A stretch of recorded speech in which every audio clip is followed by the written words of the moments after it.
जय। सद्गुरुदेव की जय। समस्त प्रेमियों की जय।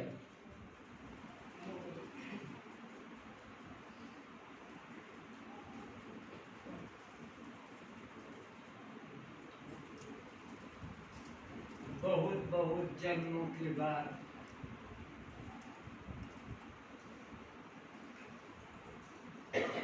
पुण्यशाली जीवात्माओं के दर्शन का सौभाग्य प्राप्त होता है।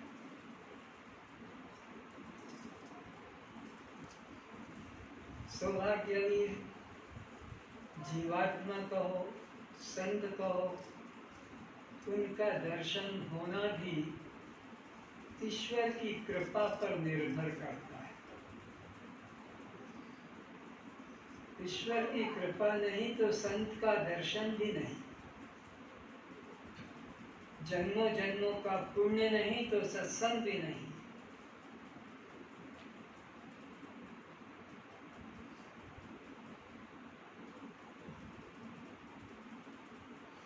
पुण्य पुंज बिन मिले नहीं संता। भगवान श्री राम कहते हैं कि जब जन्मों जन्मों का किसी का पुण्य होगा, भक्ति होगी, गुरु सेवा होगी, तब जाकर दर्शन होते हैं सच्चे संत। विभीषण प्रातः काल भ्रमण कर रहा था। असुर नगरी है लंका, रावण के भाई हैं विभीषण, और उन्होंने देखा प्रातः काल हनुमान जी के दर्शन। असुर नगरी में, राक्षसों की नगरी में, दुश्मन की नगरी में और भगवान का भक्त मिल जाना। तो विभीषण ने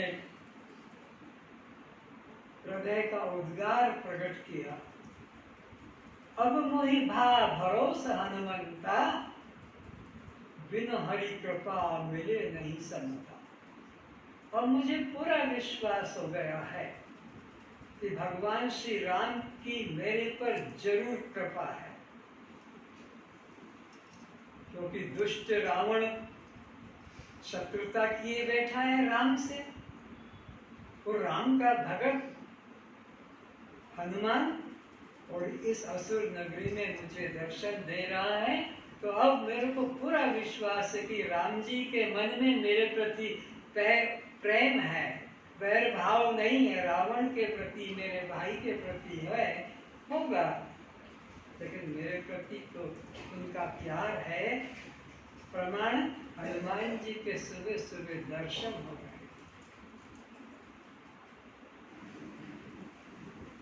इसीलिए कठोपनिषद में भी कहा है, उत्तिष्ठत जागृत प्राप्त वरानी में बोधता, शूरस्य धारा निष्ठा दुरत्या दुर्गम पथ तत् कवियो वदन्ति। उधर ध्यान मत करो, कीड़े मकोड़े में ध्यान करने बैठे हो यहाँ। ए अज्ञान निद्रा में सोने वाले भव्य जीवो, जागो जागो जागो। कब तक अज्ञान निद्रा में सोए पड़े रहोगे? अनंत अनंत अनंत जन्मों के बाद ये देव दुर्लभ मानव जीवन प्राप्त हुआ है। इसे साधारण सी घटना मत समझो।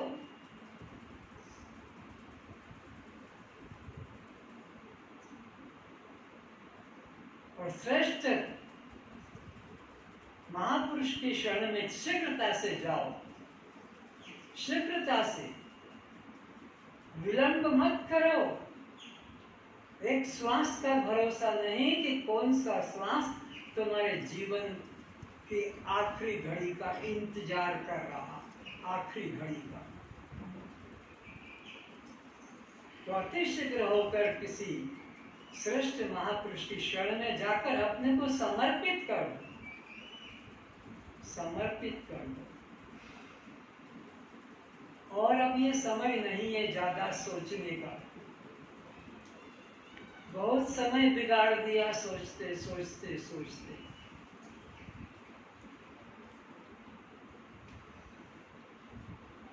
उठ जाग मुसाफिर भोर भई, अब रैन कहाँ जो सोवत है। जो सोवत है सो खोवत है, जो जागत है सो पावत है। अज्ञान निद्रा में अनंत जन्मों से सोते आ रहे, दुख पाते आ रहे,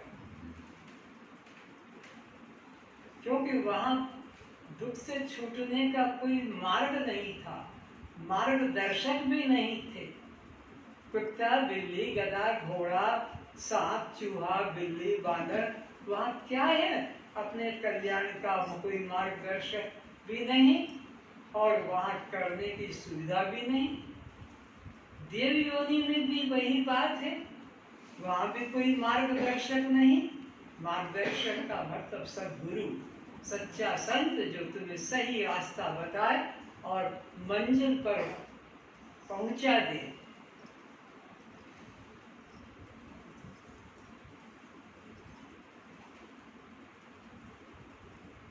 मार्ग बताने वाले तो बहुत होते हैं, पर मंजिल पर पहुंचाने वाला कोई एक होता है। जैसे सभी कहते हैं कि दूध की बूंद बूंद में घी है। सभी शिक्षित अशिक्षित दूध की बूंद बूंद में घी है, लेकिन कहने मात्र से तो दूध में से घी निकालो, कपड़े से छानो, चलनी से छानो, कुछ नहीं निकलेगा। तो जो पय मध्य ग्रीव है, ग्रीव है ना घी, पय कहते हैं दूध को। जैसे दूध के अंदर घी है, जो पय मध्य ग्रीव है, त्यों रमिया सब ठोर। इसी तरह कहने वाले भी बहुत मिलेंगे। कण कण में भगवान है, जर्रे जर्रे में वो शान है, घट घट में वो अंतर्यामी है। तो श्रोता वक्ता इस बात को कहने वाले बहुत बहुत मिले। इस बात को जो पय मध्य ग्रीव है, त्यों रमिया सब ठोर। रमिया कहते हैं राम को, जो सब में रमण कर रहा है। तो फिर क्या कहा आगे? श्रोता वक्ता बहु मिले। किस बात के कहने वाले? कि कण कण में राम है, कण कण में भगवान है, ये कहने वाले तो बहुत मिले। श्रोता वक्ता बहु मिले, पर मथि काढ़े ते और दूध में से वो मंथन करके और घी निकाल कर बताने वाला कोई एक होता है। दूध की बूंद बूंद में घी है, ये तो सबको ही कहते हैं, सबको ही बताते हैं, पर निकाल कर दूध में से घी कोई बिरला पुरुषार्थी होता है, पुरुषार्थी होता है। इसी प्रकार सिया राम में कहने वाले तो बहुत मिले, जर्रे जर्रे में है झांकी भगवान की, बहुत मिलते हैं, लेकिन उसका अनुभव करा दे, साक्षात्कार करा दे मैं रूप से, ये तो कोटि मध्य एक, करोड़ों में कोई एक होता है सत्य मार्गदर्शी।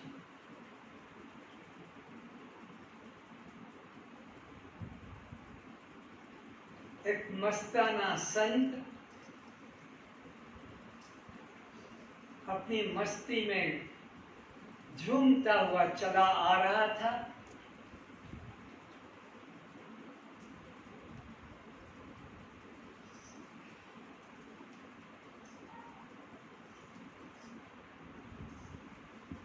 मथुरा नरेश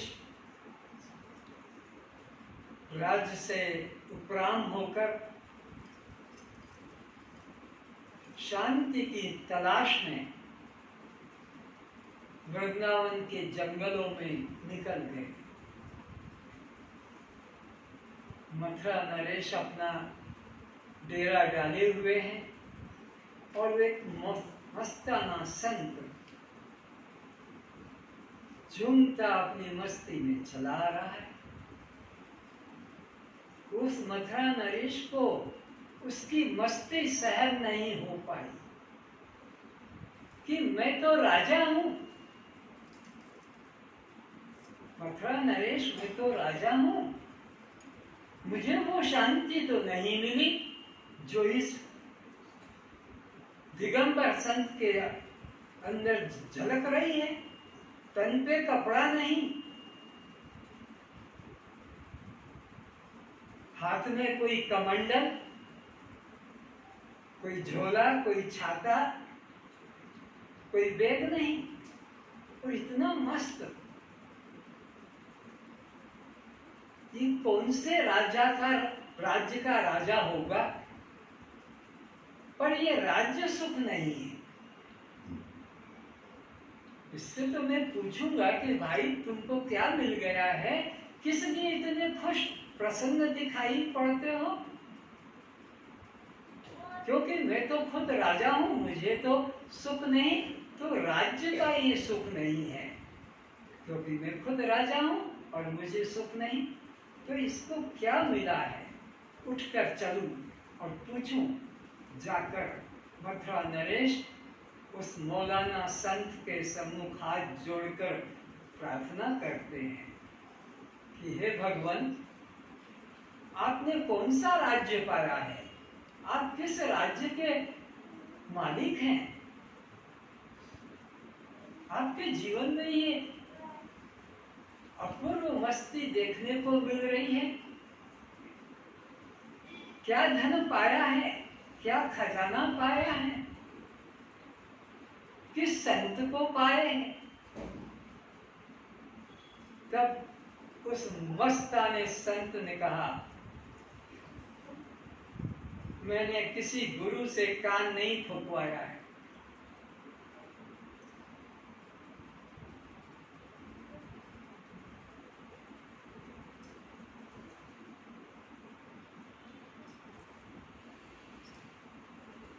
मैं कोई राज्य का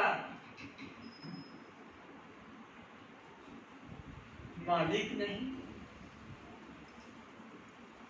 और वैसे मैं पूरी पृथ्वी का मालिक। राजा ने कहा, मैं आपकी बात नहीं समझ पा रहा हूं। तो कहा कि हे राजन, मैंने 24 गुरुओं से शिक्षा प्राप्त की है।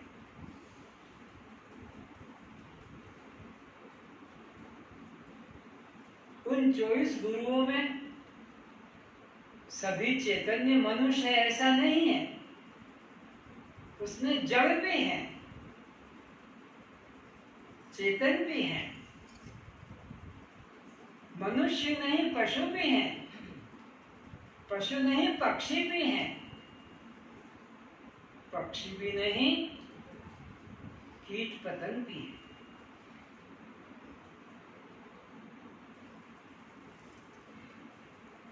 हम लोग तो डरते हैं, एक गुरु बना चुके हैं, दूसरा गुरु बनाएंगे तो हमको नरक मिलेगा, क्योंकि ऐसे गुरुओं ने भ्रम फैलाया है समाज में। किन गुरुओं ने? जो खुद अधूरे हैं, जो मंजिल पर पहुंचे नहीं हैं, और उन्होंने शिष्य बना लिए हैं, तो उन शिष्यों को डरा दिया है कि अब तुम हमको छोड़कर किसी और गुरु की शरण में मत जाना, नहीं तो नरक मिलेगा। वे बेचारे कम बुद्धि वाले उन दम्भी गुरुओं की बात को सुनकर उन्हीं के शरणापन होकर जीवन समाप्त कर देते और सतगुरु के पास जाने में डरते हैं। पर उन्हें ये पता नहीं कि राम जी के भी 2 गुरु थे। कृष्ण जी के भी 2 गुरु थे, याज्ञवल के 13 गुरु थे,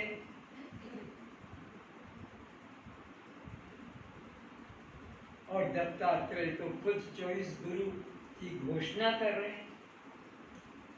और तुम्हारे खुद के बच्चे जो 5, 6, 7, 8 क्लास पढ़ रहे हैं, एक एक दिन में 5-5 मास्टरों से पढ़ाई, हर सब्जेक्ट का टीचर अलग होता है, फिर घर में अलग ट्यूशन के लिए जाते हैं, और वे बड़े ऑफिसर IAS हो जाते हैं, मजिस्ट्रेट हो जाते हैं, मंत्री बन जाते हैं, उन्नति पर उन्नति करते हैं। तो दत्तात्रेय जी कहते हैं, मैंने किसी गुरु से कान नहीं फुकाया, और मैंने 24 प्रकार के लक्षणों से 24 गुरुओं को स्वीकार किया। पहले मैं उनके नाम बता देता हूं कि किन किन को मैंने गुरु बनाया और किस लक्षण को देखकर मैंने गुरु बनाया। अब मैं उसे बताता हूं, तुम सावधान होकर सुनो, तो तुम भी उसी शांति को प्राप्त कर लोगे जो मुझे मिली है, बिना साधन के मिली है।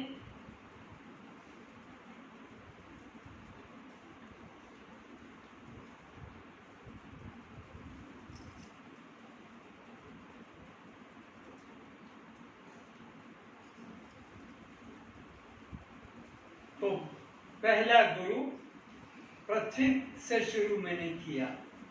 पृथ्वी, जल, वायु, अग्नि, आकाश, सूर्य, चंद्र, कपोत, कबूतर पारा को कहते हैं, अजगर, सांपों की 2 जाति होती है, एक सांप और एक अजगर। तो अजगर, सिंधु, पतंग, भ्रमर, मधुमक्खी, हाथी, मृग, मछली, पिंगला, वेश्या, क्रूर, पक्षी, बालक, कुमारी, अविवाहिता युवती, सर्प, मकड़ी और भृंगी। इस प्रकार से मैंने 24 गुरुओं से शिक्षा प्राप्त की, 24 को गुरु बनाया है। उनके जीवन में जो जो विशेषता थी, जिसके लिए मैंने उनको गुरु बनाया है। वैसे कोई अलग से शिष्य गुरु का नाटक अभिनय नहीं किया है। अब इनमें क्या क्या विशेषता देखी, जिसके लिए मैं इनको गुरु मानकर बैठा। तो पहली बात तो यह कि गुरु के सम्मुख जब भी बैठेंगे और गुरु जब उपदेश करेगा, तो दोनों हाथ जुड़कर छाती के समीप आना ही होगा, नहीं तो वह उपदेश सार्थक नहीं होगा। तो तुम तो कथा सुनते हो, दीक्षा नहीं, शिक्षा नहीं। अरे संसार में भी कोई बड़ा आदमी ऑफिसर होता है, तो उसके सम्मुख जाते हैं तो हाथ जोड़ के बात करते हैं। तुम्हारे हाथ कहाँ हैं? देखो अपने हाथ कहाँ हैं तुम्हारे? घुटनों पे रखे हुए हैं। ये तुम्हारी गुरु के प्रति श्रद्धा नहीं, ये तो अश्रद्धा का लक्षण है। दोनों हाथ जुड़कर हृदय के समीप आना चाहिए, तो तुम कथा के ज्ञान के पात्र हो। नहीं तो ये तो नाटक है, चलो दर्शन करके आ जाते हैं, निमंत्रण देके आ जाते हैं। जैसे किसी गाने वाले को, जैसे किसी नाचने वाले को, जैसे किसी तबला ढोलक बजाने वाले को कोई फंक्शन है तो निमंत्रण देने जाते हैं कि हमारे घर इस तारीख को आ जाना, हमारे घर इस गांव में इस तारीख को आ जाना, और वो चला आता है। ऐसे तुमने भी गुरु को ऐसा मजदूर समझ लिया, नौकर समझ लिया कि इस तारीख को हमारे घर आना, इस तारीख को हमारे गांव में आना, हमारे गांव में आना। तुमने क्या समझा गुरु को? कोई मकान बनाने के लिए मजदूरी, जैसे मजदूर ढूंढ के लाते हैं, हमारी दीवार बनाना है, छत बनाना है, तुमको आना है। कल्याण कभी नहीं हुआ, ना होगा। बोलने तो बोलते हैं गुरु ब्रह्मा, गुरु विष्णु, गुरु देवो महेश्वर, ये तीन उपाधि बड़ी बड़ी दे दी गुरु को। तुम ब्रह्मा सृष्टिकर्ता, तुम विष्णु पालन करता, तुम शंकर संहार करता। पर इनके ऊपर जो तत्व है, गुरु साक्षात कौन? परम ब्रह्म है। इतनी श्रद्धा किसी एक में? खेल बना दिया गुरु को, बस लंबी साष्टांग कर लिए, हाथ जोड़ लिए, बात खत्म। एक कागज का लिफाफा रख दिया, कोई तो खाली रख देते हैं और कुछ कुछ उसमें रख भी देते हैं।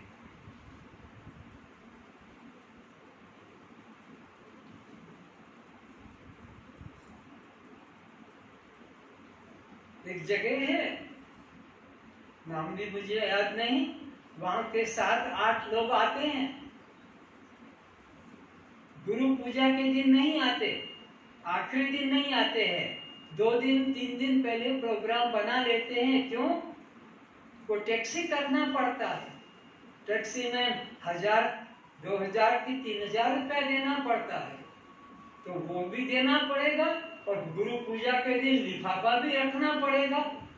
तो इसलिए वो लोग हर बार आखिरी दिन नहीं आएंगे, 2 दिन पहले से 3, हमने टैक्सी कर लिया है, हमने भाड़ा कर लिया है और हम तो कल ही आएंगे, मना कर रहे हैं कि दिन मत आओ, 2 दिन बाद आखिरी दिन ब्रह्मभोज में आना। नहीं, हम तो गाड़ी कर चुके हैं, आना ही है हमको।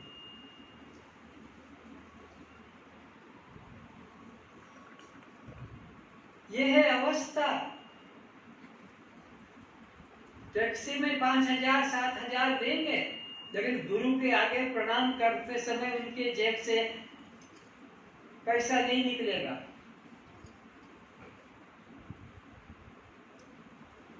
अरे गुरु को तो सर्वस्व अर्पण करना, सर्वस्व, पूरा का पूरा, जितना, जहां तक तुम्हारा मेरा, मेरी और मेरे, ये 3 उपाधियां जिसके साथ है, ये मेरा है, ये मेरी है और ये मेरे हैं, ये तीनों को ही अर्पण करना पड़ेगा। कुछ बचा नहीं सकते हो, कुछ छुपा नहीं सकते हो। पूर्ण समर्पण बिना ये काम बनता ही नहीं है, पूर्ण समर्पण करना पड़ता है। और पूर्ण समर्पण का मतलब है तन से, धन से और मन से। और ये मन वाला समर्पण ही सर्वस्व समर्पण है। ये जब तक नहीं होगा, तुम्हारा धन समर्पण से भी कल्याण नहीं होगा और तन समर्पण से भी कल्याण नहीं होगा। क्योंकि बंधन न तन को लगा है, न धन को लगा है, बंधन तो मन को लगा है। मनेव मनुष्याणाम कारण बंधन मोक्ष। उपनिषद का ऋषि कहता है, ये मन ही बंधन और मोक्ष का कारण है। ये समर्पण करना ही होगा।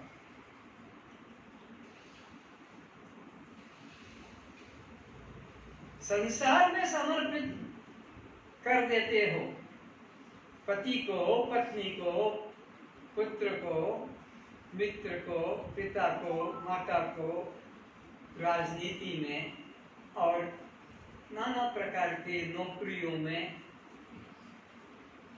दे देते हो, लेकिन गुरु के लिए नहीं। तो समर्पण धन का नहीं कर पाओ तो मन का समर्पण तो करना ही होगा। क्योंकि मन ही तुम्हें अशांति दिलाता है और मन ही शांति दिलाता है। तो दत्तात्रेय जी कहते हैं कि मैंने 24 तरह के लक्षणों को देखकर उनको गुरु बनाया है। तो पृथ्वी को गुरु क्यों बनाया, उसे ध्यान से सुने। पृथ्वी जल, वायु, अग्नि, आकाश, सूर्य, चंद्र, कपोत, अजगर, सिंधु, पतंग, भ्रमर, मधुमक्खी, हाथी, मृग, मछली, पिंगला, क्रूर पक्षी, बालक, कुमारी, सर्प, मकड़ी और भृंगी, इस प्रकार मैंने 24 गुरु स्वीकार किए हैं। उनमें मेरा प्रथम गुरु पृथ्वी है। मैंने उससे यह गुण ग्रहण किया है, हम उसे कितना भी रोंदें, गाड़ें, खोदें, हल चलावें, कुआं बनावें, तालाब बनावें, बड़े बड़े नुकीले लोहे के यंत्र से उसे फाड़ें, खेती करते समय, निंदाई करते समय,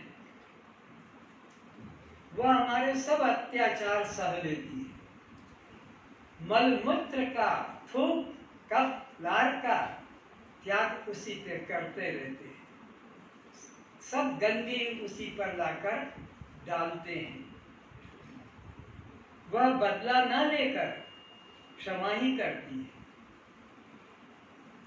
तुम्हारे पैर पर किसी का भूल से पैर रखा जाए तो आंखें तान देखता नहीं है, अंधा है, मेरे पैर पे पांव रख दिया, मेरे जूती पे पैर रख दिया, मेरे को धक्का लगा दिया इत्यादि। लेकिन पृथ्वी के साथ कितना हम बलात्कार करते हैं, वो किसी प्रकार का बदला नहीं लेती है, बल्कि फल देती है।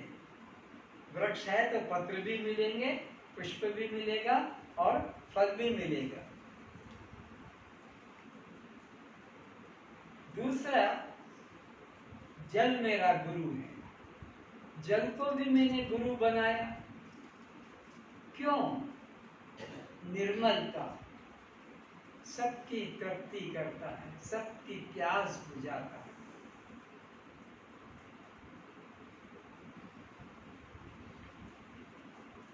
स्वच्छ एवं मधुर है। इसी प्रकार मनुष्यों को भी अपना स्वभाव से स्वच्छ एवं मधुर होना चाहिए। तो पहला तो गुरु बनाया पृथ्वी को, सहन शक्ति, क्षमा भाव, कितना भी उसके संग में तुम दुरुपचार करते हो तो क्षमा ही करता है। जल भी सबकी प्यास बुझाता है, मधुर स्वभाव का है, निर्मल है।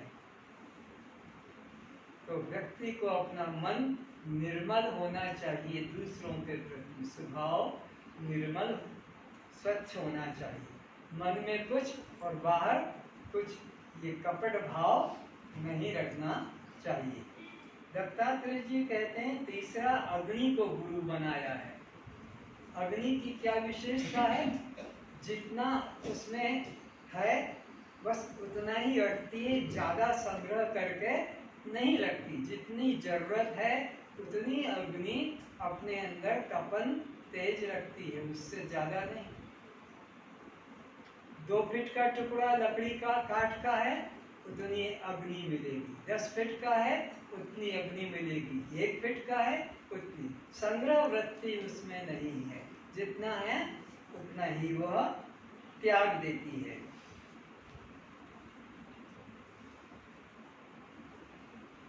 मनुष्य को भी अपने उदर के हिसाब से ही रखना चाहिए।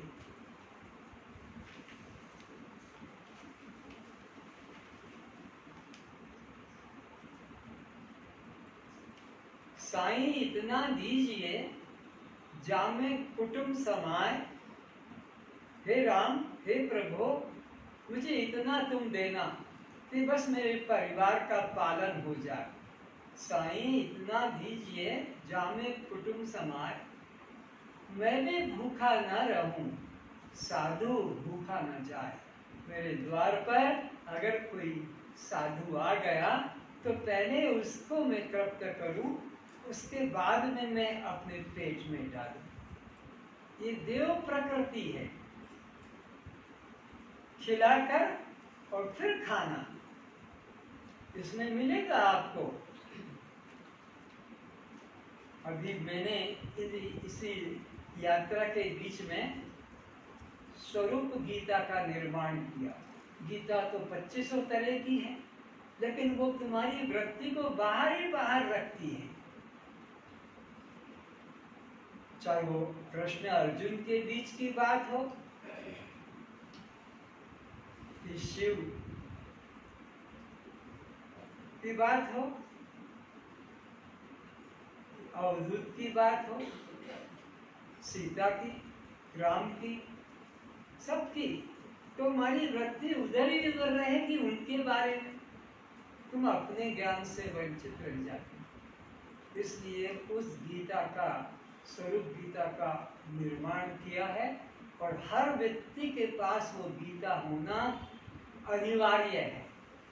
ये तुम्हारे लिए प्रमाण पत्र बनेगा कि तुमने वेदांत क्लास किया है, और तुमने गुरु दक्षिणा जो आज तक नहीं दी है, उसी दिन से तुम्हें गुरु दक्षिणा देने के लिए वो प्रेरणा करेगी, वो गीता। अभी तक हम सब लोग क्या कर रहे थे? अष्टावक्र गीता, अध्यात्म रामायण, तो तुलसी कृत रामायण, तो महाभारत, और कितने कितने बस पढ़ते थे, वो पाठ पढ़ रहे थे, कदम आगे नहीं रख रहे।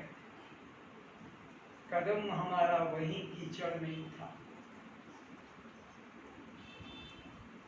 अभी वो जो गीता बनाई है, उसमें प्रतिज्ञा कराई है कि आज से मैं प्रतिदिन सुबह और शाम 1-1 घंटा मैं स्वरूप चिंतन करूंगा। तभी वे सचमुच में शिष्या माने जाएंगे, क्योंकि अंतर्यामी परमात्मा तो देख ही रहा है।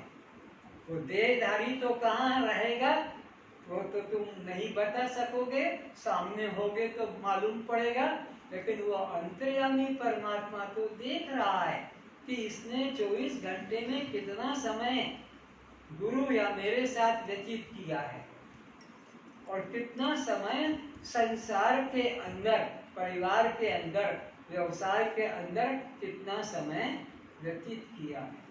मैं इसे रोज 24 घंटे खर्च के लिए देता हूँ, 24 घंटे। उसमें से ये मुझे कितनी समय दे रहा है? 10 लाख का मकान होता है तो 5,000 रुपया महीना किराया देते रहते हैं। अगर 5,000 किराया ना देंगे तो वो 10 लाख का मालिक निकाल कर बाहर करेगा। तुम इस मकान में रहने के पात्र नहीं हो, तुम्हें इसमें नहीं रहने दिया जाएगा, किराया भी नहीं दे रहे हो। तो परमात्मा रोज तुम्हें 21,600 24 घंटे 21,600 तुम्हें ये श्वास दे रहा है, और तुम बदले में इतने बेईमान, इतने चोर कि 2 घंटे भी उसको नहीं दे रहे हो किराए के रूप में। 2 घंटे, 22 घंटे संसार में तुम उसका उपयोग ले रहे हो, खाना पीना, लेना देना, आना जाना, मिलना, कितना प्रकार का। 24 घंटे तुम उसी में लगा रहे हो, उसमें से 2 घंटे भी नहीं दोगे तो फिर ये जीवन और रहने को मिलेगा? बोलो। अरे किराया भी नहीं देते हो मकान मालिक को, तो वो तुम्हें रहने नहीं देगा। तो ये 2 घंटे का टैक्स कह दो, सेवा कह दो, बैठ के दो, 1 घंटा सुबह पहले काम परमात्मा से संबंध जोड़े और सोते समय फिर परमात्मा से संबंध जोड़े, और दिन में तो खाते पीते भी संबंध जोड़े, क्योंकि हमारे जीवन का लक्ष्य तो परमात्मा है। पत्नी नहीं, पति नहीं, मकान नहीं, धन संग्रह नहीं, पुत्र पुत्री नहीं, ये सब धोखे में पड़े हुए, सब धोखे में पड़े हैं। कोई बेटे में उलझा है तो कोई नाती में उलझा है, तो कोई पति में उलझा है, कोई पत्नी में उलझा है, कोई बाप में उलझा है, कोई बेटे में, कोई धन में, कोई, सब फंसे हुए, सब नरक के द्वार पर खड़े, सब नरक के द्वार हैं। ये पिता, ये माता, ये पति, ये पत्नी, ये पुत्र, ये पुत्री, ये मित्र, ये धन संपत्ति, गाड़ी घोड़ा मकान, सब तुम्हारे को नरक की यात्रा के लिए तैयार खड़े कि इधर छोड़ो, बैठो हमारे साथ, अब हम तुमको ले जाते हैं नरक में अच्छी तरह से, वहां पर तुम इसी में रमण करना, कुत्ते कुतिया बनकर स्वतंत्रता से भोग करना, गधे गधेड़ी बनकर, सुअर सुअरनी बनकर, इस तरह से तुमको स्वतंत्रता दिला रहे हैं। इस बंधन से निकाल को, क्यों यहाँ तो ये पाप है, ये पुण्य है, ये बाप है, ये माँ है, ये पति है। उस जमाने में, उस योनि में फिर कोई बाप नहीं, कोई बेटा नहीं, कोई पति नहीं, कोई पत्नी नहीं, कि कोई बहन भाई नहीं, सब एक है। तो ये तैयारी हो रही है। तो ये स्वरूप गीता तुम्हें प्रतिदिन, जैसे हम डंडा मार के और पशुओं को खेत में चलाते हैं, ऐसे ही ये तुम्हें गुरु का डंडा, वचनों का डंडा लगाकर तुम्हें परमात्मा की तरफ चलाएगा प्रतिदिन।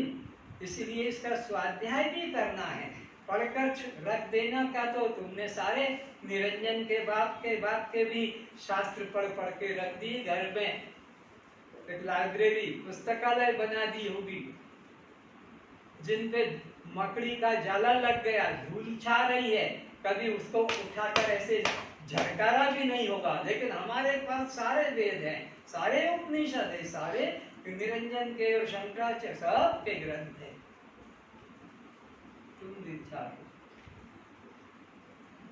अभी तुम पंडित बन गए हो, शास्त्री बन गए हो, प्रवचन देने लग गए हो, भजन कीर्तन करने लग गए हो, व्यापार करने लग गए, डॉक्टर बन गए, इंजीनियर बन गए, मजिस्ट्रेट बन गए, कलेक्टर बन गए, आईएएस ऑफिसर बन गए, मंत्री बन गए।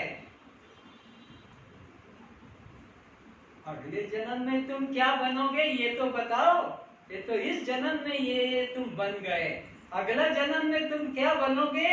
कुत्ता बनोगे कि सौ बनोगे कि बिच्छू बनोगे कि गधा बनोगे कि घोड़ा बनोगे? क्योंकि तुम्हारे इस जन्म के कर्म तो अब आगे भोगने को मिलेंगे ही।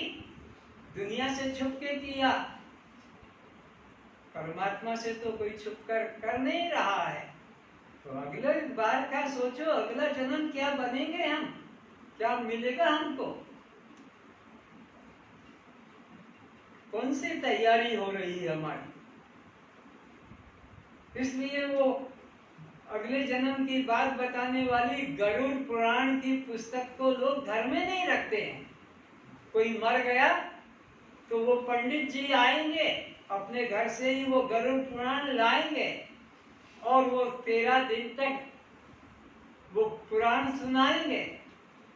पर वो सुनने वाले भी बूढ़े नहीं बैठेंगे, बच्चों को बिठा देंगे, जाओ पंडित जी आए कथा सुनो। उनका खुद का मन नहीं लगता है। अरे वो तो रोज पढ़ने की पुस्तक थी, हनुमान चालीसा नहीं, रामायण गीता भागवत से कल्याण नहीं, निरंजन की पुस्तक से भी नहीं। गरुड़ पुराण पढ़ोगे तो वो मार्गदर्शक करेगी, ये पाप ये फल, ये पाप ये फल, ये कर्म ये फल, ये धर्म ये फल। वो आंखें खोलने वाली है। उसको घर में नहीं रखते, पढ़ते नहीं। वो पंडित जी लाएंगे पुस्तक, अपने घर ले जाएंगे, घर में रखने में भी डर लगता है, क्योंकि वो तो मरने के बाद पढ़ी जाती है। अरे नहीं, जीवित में पढ़ने की है, ताकि तुम्हारा पहला कदम घर से जब निकलेगा तो गरुड़ पुराण याद कराएगा कि चोरी करेगा तो ये फल मिलेगा, बुरी दृष्टि डालेगा ये फल मिलेगा, तो आप वो पांव पीछे आ जाएगा, आगे नहीं बढ़ पाएगा, क्योंकि वो तो आंख खोलने वाली पुस्तक है। पर तुमको अरे जितने बैठे हो किसी के घर में गरुड़ पुराण नहीं मिली, क्योंकि वहां तो ये कर्म साफ साफ लिखा, ये कर्म ये फल, ये कर्म ये फल, और वो कर्म हम रोज कर रहे हैं। पर फल से डरोगे तो क्या बच जाओगे? फल तो भोगना ही पड़ेगा। जो जस करई तो तस फल चाखा, जे परी बुरी वे सही परी काटी वे। ये कौन बताएगा? ये निरंजन के ग्रंथ बताएंगे, गरुड़ पुराण बताएगी, ये तुमको बताते हैं। तो इस तरह से मैंने स्वरूप गीता का निर्माण किया और अनिवार्यता रख दी है कि वो एक व्यक्ति को प्रतिदिन दोनों समय 1-1 घंटा देना ही होगा, नहीं तो बहुत बड़ा पाप लगेगा। क्योंकि भगवान ने खुद गीता के 3 अध्याय के 13 श्लोक में कहा कि ये महाचोर हैं, जो मेरे इस गीता का स्वाध्याय नहीं करते हैं वे महाचोर हैं, उनकी महान दुर्गति होगी। साफ लिखा है शब्दों में। तो मैंने वो अनिवार्यता रखी है कि जिन लोगों ने भी वेदांत क्लास किया है, 20 साल 25 साल 30 साल 40 साल का गर्व है, वो अब एक दिन से शुरू करें। प्रथम कि आज से ही हम इस वेदांत ग्रंथ को सुन रहे हैं कि पढ़ रहे हैं, ये ज्ञान को जो गया समय वो तो अब लौट के नहीं आएगा। पर अब ऐसा निश्चय कर लें कि हम प्रतिदिन भगवान के लिए या गुरु के लिए दक्षिणा देंगे। ये दक्षिणा नहीं देंगे तो दीक्षा सफल नहीं होती है। उपनिषद कहता है बिना दक्षिणा दिए दीक्षा सफल ही नहीं होगी।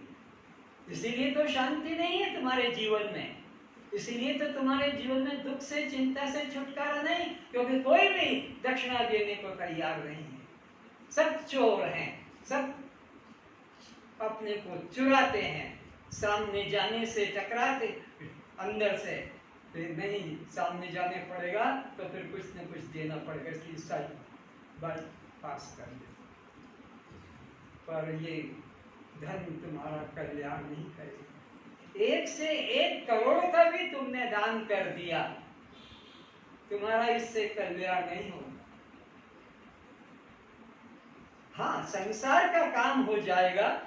जिसको 1 करोड़ दोगे वो चुनाव जीत जाएगा, पिस्तौल खरीद लाएगा, फिर वो जिसको मार देगा उस पिस्तौल से, उसकी पाप भी तुम्हारे खाते में आएगा कि तुमने 1 करोड़ का दान दिया उस व्यक्ति को और उसने पिस्तौल खरीद कर किसी को गोली मार दी और वो मर गया। तो वो जो मर गया दिखता तो है कि गोली उसने चलाई, पर गोली चलाने के लिए पिस्तौल दिलाया तो तुमने पैसा दे। तो तुम्हारा दान सात्विक है कि राजसिक है कि तामसिक है?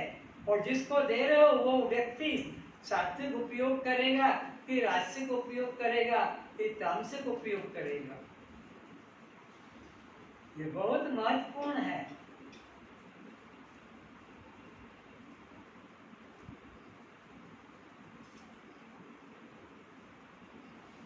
तो ये दान अपने श्वास श्वास का, ये जो आ रही है अंदर और जा रही है अंदर, इसके साथ तुमको जुड़ना, तुम्हारे मन को जोड़ना है। 1 घंटे के लिए सुबह, 1 घंटे के लिए रात्रि को।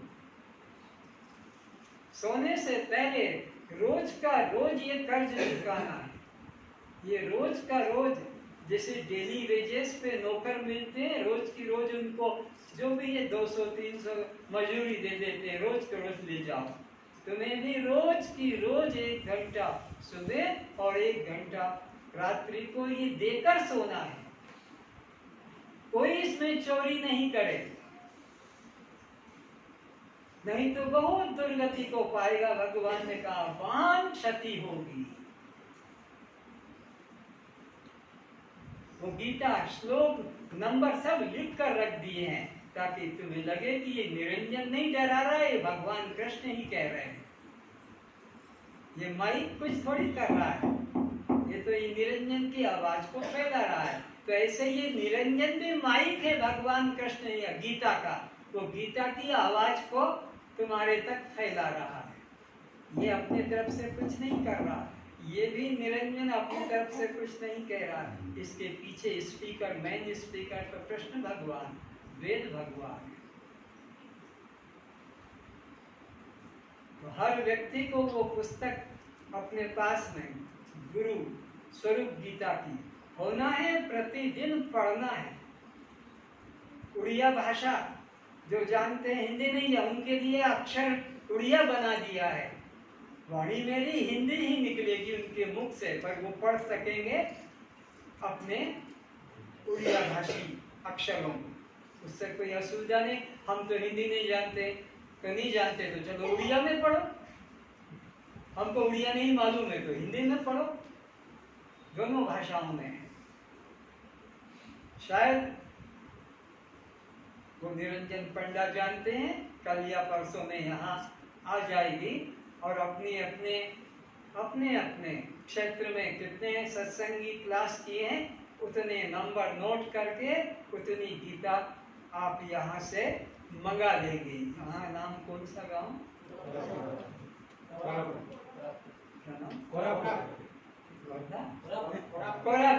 कोरापुट सेंटर से, समिति से अपने अपने डिमांड भेज देना कि हमारे यहाँ पर 50 लोग हैं, 50 हमको स्वरूप गीता दो। कोई 25 है तो 25, 10 है तो 10, और प्रतिदिन उसका स्वाध्याय करना होगा। और ये अंदर अंदर वो भगवान नोट भी करते जा रहे हैं। हम तुम तो देखकर जानेंगे आंख से, पर भगवान को इन आंखों की जरूरत, वो अंदर की आंख से ही।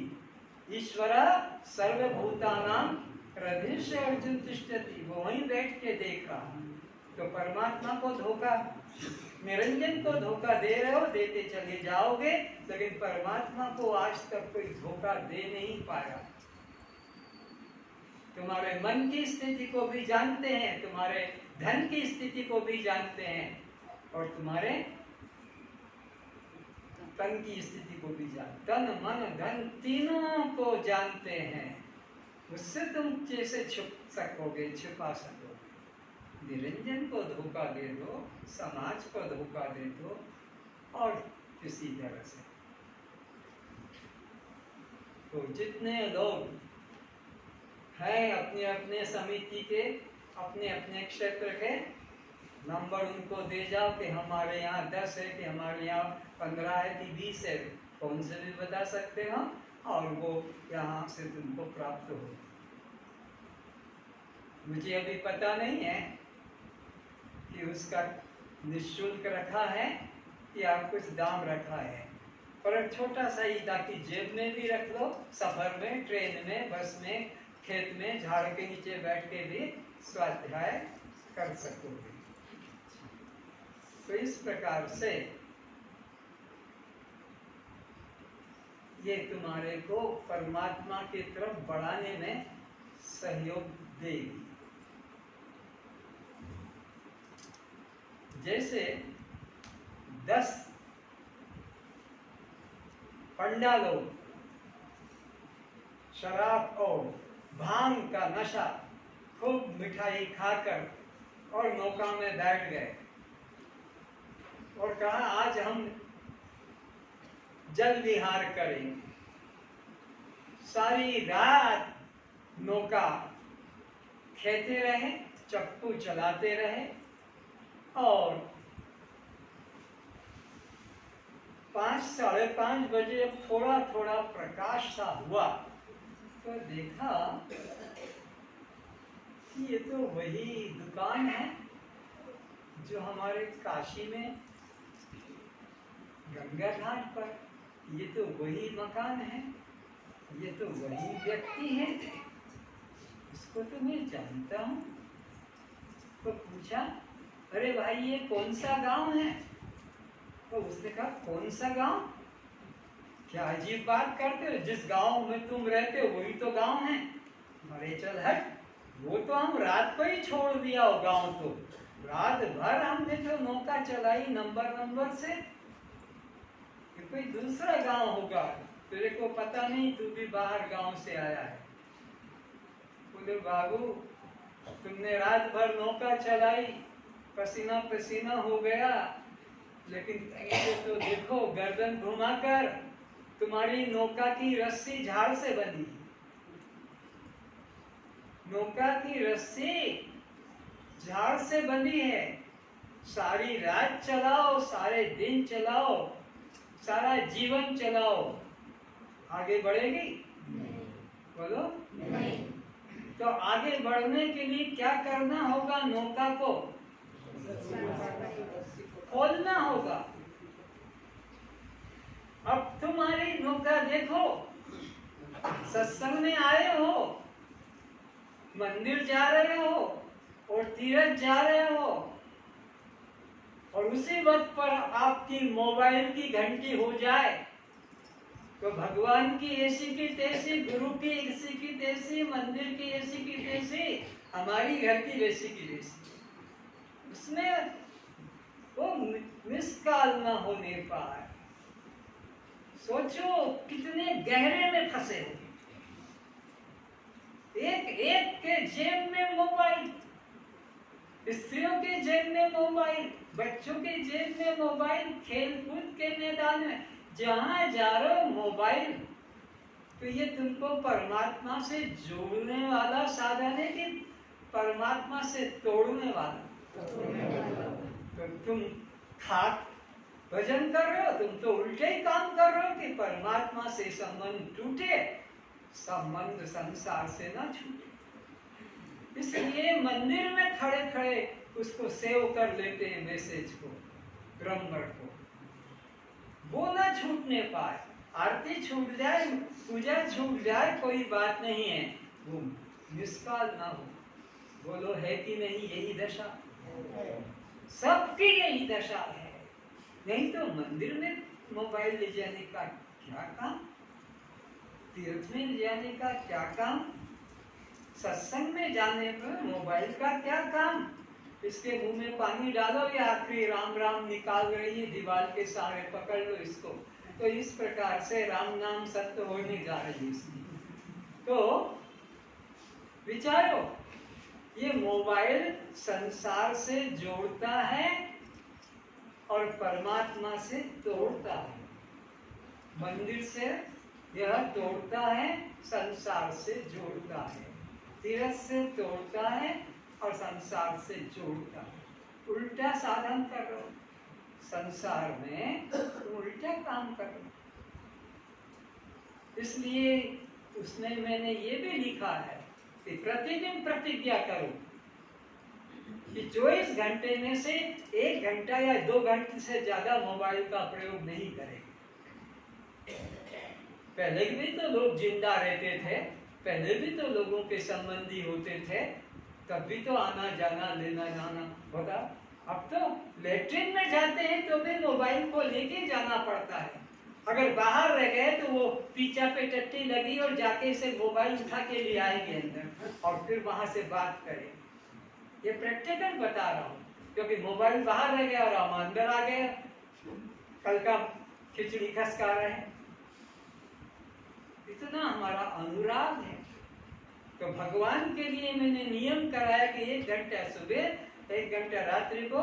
ऐसे ही मोबाइल के लिए भी प्रतिज्ञा करें सब लोग कि मैं प्रतिदिन 2 घंटे से ज्यादा मोबाइल का प्रयोग नहीं करूंगा। सब रिश्तेदारों को, मित्रों को बता दो, इस समय पर ही मुझसे बात करेंगे और समय में मेरा स्विच ऑफ रहेगा, स्विच ऑफ रहेगा। ये नहीं कि एक बार देखते लो किसका आया है फिर उसको मिस कॉल करके रख लेंगे ना। नियम करो कि मैं प्रतिदिन 2 घंटे से ज्यादा। भगवान इतना छोटा हो गया तुम्हारा कि संसार 22 घंटे और भगवान 2 घंटे, इतना छोटा, उसका इतना मूल्य घटा दिया तुमने। और संसार का इतना मूल्य बढ़ा दिया कि 22 घंटे, 23 घंटे, 24 घंटे हम उसको प्रयोग में ले रहे हैं, उसकी शक्ति को, और परमात्मा के लिए शून्य होकर बैठ गए। तो ये भी तुम्हें करना होगा। तुम्हें सचमुच में अपने कल्याण की इच्छा है, सचमुच में तुमको मुक्ति की इच्छा है, सचमुच में हृदय से, तो फिर ये 24 घंटे मोबाइल पकड़ने का कोई जरूरत नहीं। एक नियम रख लो, टाइम रख लो कि बस 12 से 1 में, कि 11 से 12 में, कि 10 से 1 में, कोई भी टाइम, बस इसी समय मेरे से कोई भी बात करेगा और आगे पीछे बिल्कुल नहीं मैं जवाब दूंगा, क्योंकि मेरा मोबाइल स्विच ऑफ करेंगे, ऑफ रखेंगे। जैसे मैं यहाँ सत्संग में बैठने के पहले आदेश देता हूँ कि सब अपने अपने मोबाइल स्विच ऑफ करो, बोलता हूँ ना।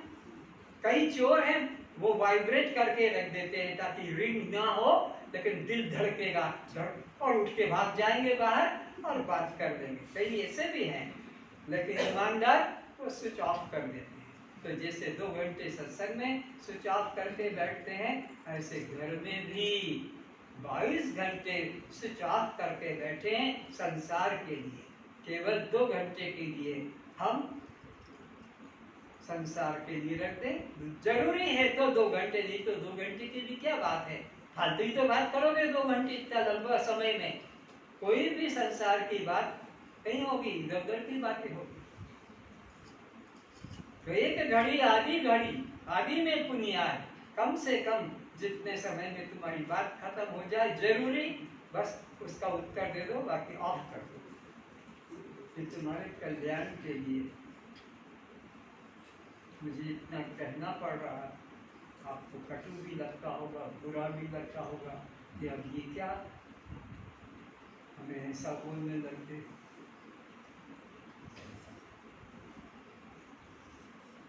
तो आज की बात का पालन करें, वे हाथ उठा दें।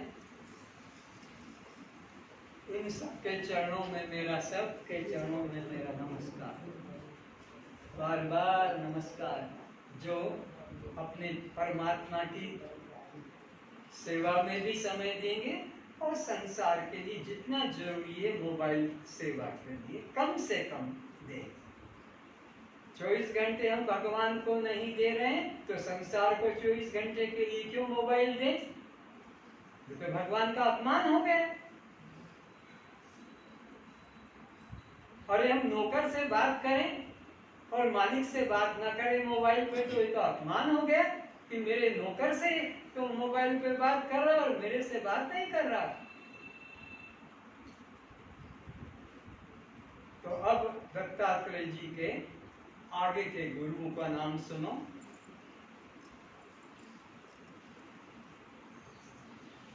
चौथा गुरु मैंने वायु को बनाया है। जिस तरह वायु निरंतर चलता रहता है, किसी भी पदार्थ व स्थान में आसक्त नहीं होता है, उसी प्रकार साधु को भी किसी भी व्यक्ति, स्थान, पदार्थ में आसक्त नहीं होना चाहिए।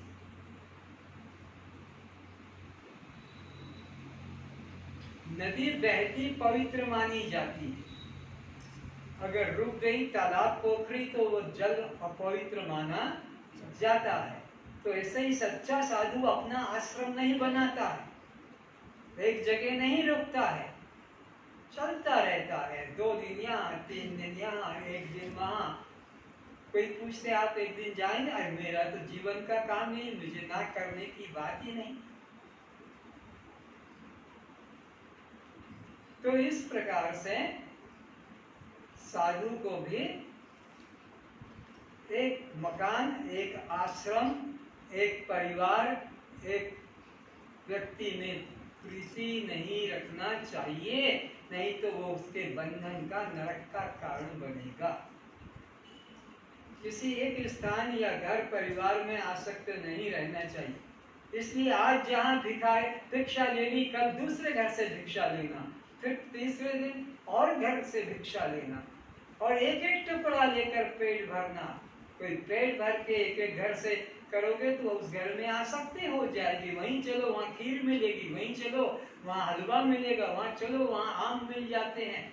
इस प्रकार से आसक्ति हो जाएगी। तो मैंने वायु से सीखा, वायु सबको जीवन देती है, पर किसी स्थान में, किसी महल में, किसी जंगल में, झाड़ में आसक्त नहीं होती है।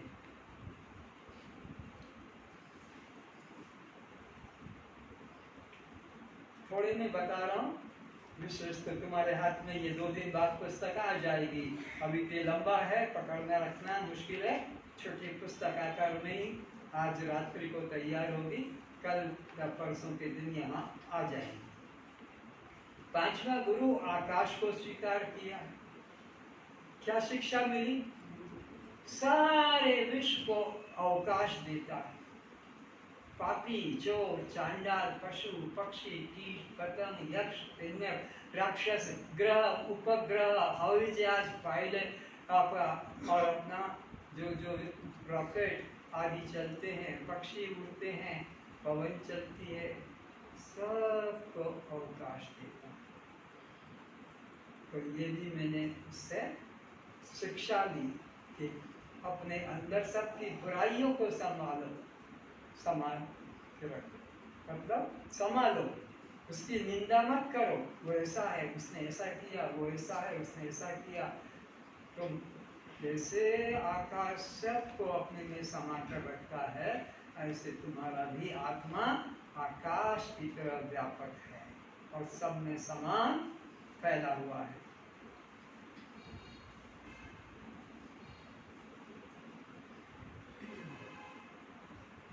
आत्मा भी असंग और व्यापक है।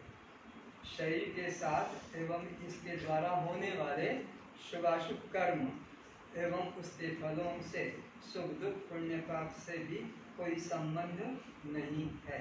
चाहे उसके अवकाश में, स्थान में अशुभ कर्म करो कि शुभ कर्म करो, इसको कोई मतलब नहीं। जैसे सूर्य के प्रकाश में चोरी करो, हत्या करो, दान करो, पुण्य करो, न तुम्हारे शुभ कर्म से कोई मतलब है, न उसका अशुभ से कोई मतलब है। 6ठा गुरु मैंने चंद्रमा को बनाया है।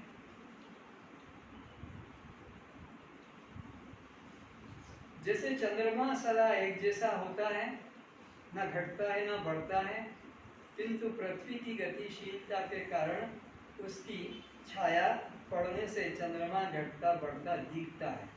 इसी प्रकार आत्मा पूर्ण है, उत्पत्ति स्थिति प्रलयावस्था में भी वह एक जैसी ही रहता है। मैंने आत्मा की पूर्णता का ज्ञान चंद्रमा से लिया है। दत्तात्रेय जी कहते हैं कि हे राजन, 7वां गुरु सूर्य है। सूर्य भी अपनी किरणों से निरंतर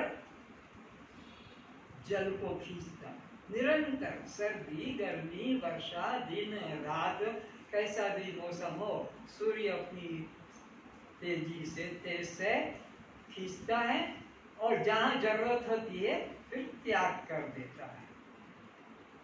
तो तुम लोग भी दिन भर धन संग्रह करते हो इस समाज से, खेती के रूप में, व्यापार के रूप में, नौकरी के रूप में, भिक्षावृत्ति के रूप में, लेकिन जहां जरूरत पड़ती तो त्याग भी कर देना चाहिए।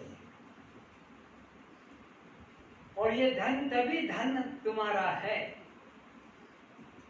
जब उपयोग में लग जाए, उपयोग में लग जाए। अगर उपयोग में नहीं लगा तो तुम्हारा 1 करोड़ का जो 2-2 हजार वाले नोटों का थप्पी लगी है, 2-2 हजार के या 500 के नोट के बंडल 1 करोड़ के, ये 1 करोड़ के रुपया नहीं है, ये कागज के टुकड़े हैं। 1 करोड़ का तो ये तब होगा जब तुम किसी को कुछ देकर ले लोगे।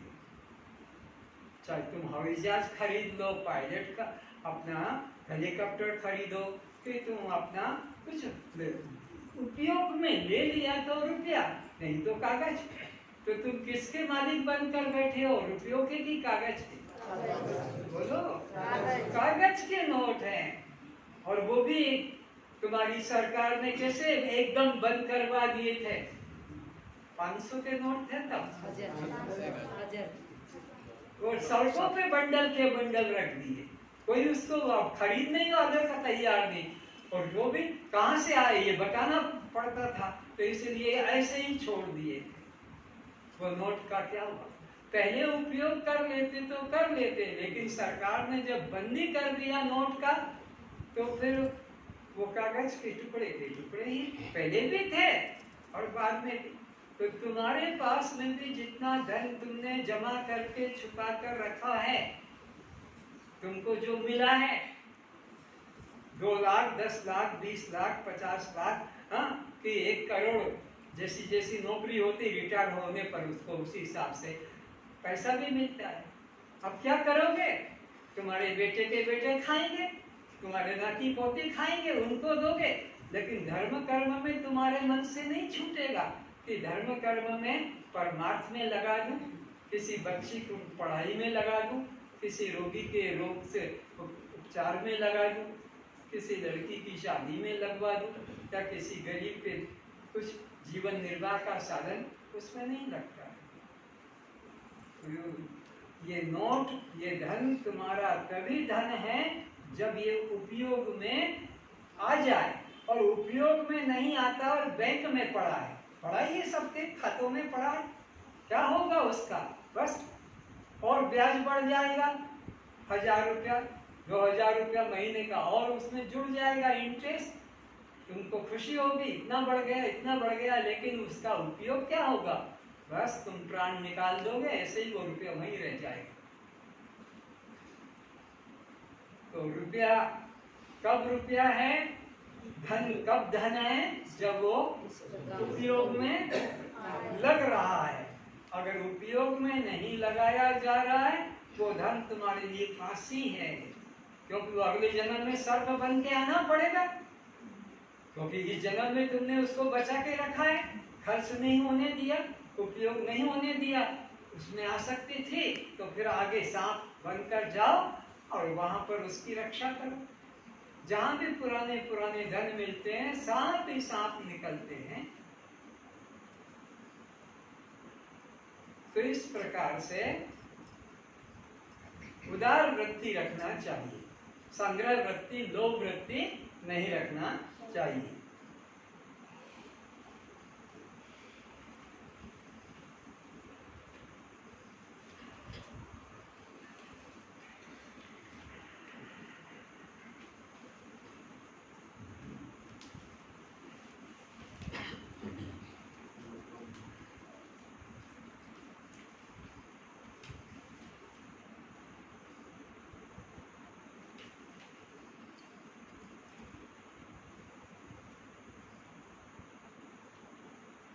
अब कपोत को मैंने गुरु बनाया, 8वां गुरु मेरा कबूतर है।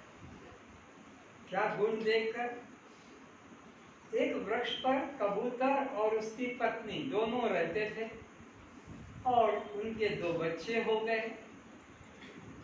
कबूतर कबूतरनी वो अपने आहार के लिए जंगलों में जाते थे और खा के मुख में भर दबा के लाते थे और उन बच्चों के मुख में ऐसे डालते थे। एक दिन क्या हुआ कि वो कबूतर के दोनों बच्चे उस झाड़ से नीचे उतर गए और आसपास दाना चुगने लगे। तो एक बहेली आया और जाल डाल दिया उसके बच्चों पर, तो जाल में फंस गए। अब संध्या का समय, वापस लौट के आया कबूतर की पत्नी कबूतरनी, देखो मेरे बच्चे इस डाल पे उस डाल पे, झाड़ तो बड़ा था, कहीं नहीं, नीचे देखा, अरे वो तो जाल में फंसे हैं और अब तो ये मुझे मिलेंगे नहीं। तो जिसके बच्चे मर गए उस माँ को जिंदा रहने का भी हक नहीं, ये कबूतरनी सोच रही है, और मुझे तो ये बच्चे मिलेंगे नहीं और बच्चे पैदा कर नहीं पाएंगे, क्यों, उनका तो वह समय बीत गया। तो वो कूद कर उसी जाल में खुद पड़ गए। जब बच्चे नहीं तो मैं अकेली क्या करूं। कुछ देर बाद में कबूतर आया, उसने देखा कि ना मेरी पत्नी और ना दोनों बच्चे, ये किधर गए। इधर उधर देखा, झाड़ पे दूर दृष्टि डाली, नीचे देखा तो जाल में पड़े। अब वो कबूतर सोचता है जिसकी पत्नी मर गई, न रहे, बच्चे मर गए, उस आदमी को तो धिक्कार है, मर जाना अच्छा, क्या करेगा अकेला यहाँ झाड़ में बैठ के, ना पत्नी ना बच्चे, और वो भी कूद कर उसी जाल में फंस गए।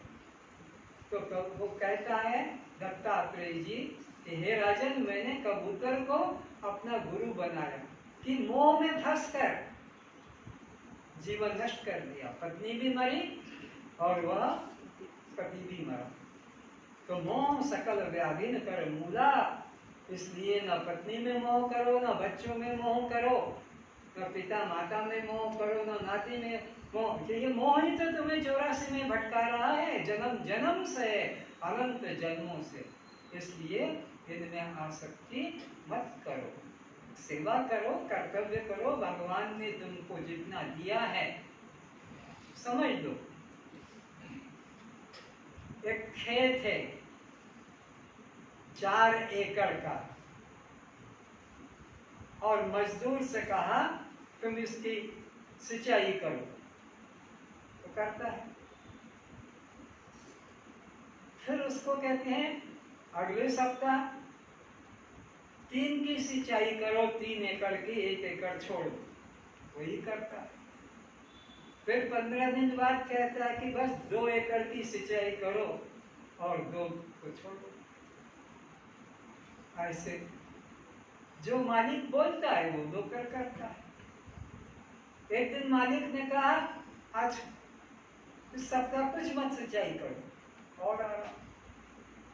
तो ये परिवार हमारा नहीं, परमात्मा की है। उसने हमें सेवा का मौका दिया है, 2 बच्चे, 1 बच्चा, पत्नी सेवा कर रहे हैं, उसका समझ के, ना कि मेरी पत्नी, ना कि मेरा बच्चा, ना कि मेरा बाप, वो मालिक वो है, हमको जो आज्ञा दे रहा है सेवा, जब वो लेना चाहे ले जाए।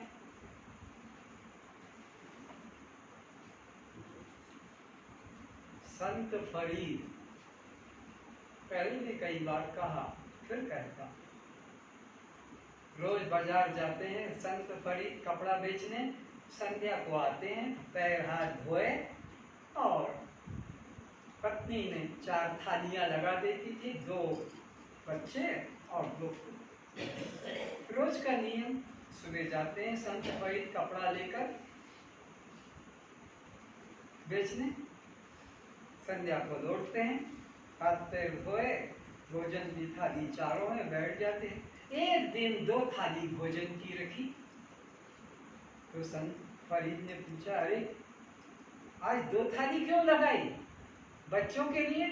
बोले वो खेल रहे हैं, बाद में खा ले, अपन अभी खा लेते।